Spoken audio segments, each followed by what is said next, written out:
हमारे कार्यक्रम में उपस्थित हमारे मुख्य अतिथि विशेषगण का वेलकम हम गुलदस्ते से करेंगे कि आप सब यहाँ पर आए और हमें अपना कीमती वक्त दिया।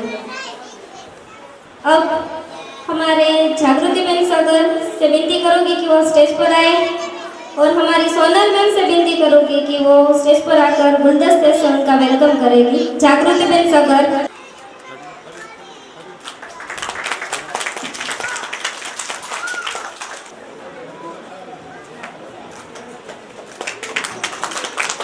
के बाद हमारे बीच में उपस्थित अश्विन भाई गांगड़िया, मैं मित्तल सर से रिक्वेस्ट करूंगी कि वो स्टेज पर आए और बुके से उनका वेलकम करें।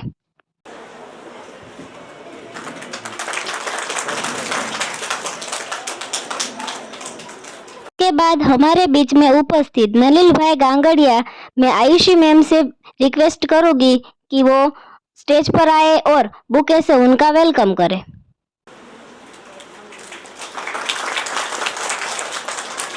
बाद हमारे बीच में उपस्थित दीपक भाई गांगड़िया, मैं ख्याति मैम से रिक्वेस्ट करूंगी कि वो स्टेज पर आए और बुके से उनका वेलकम करें।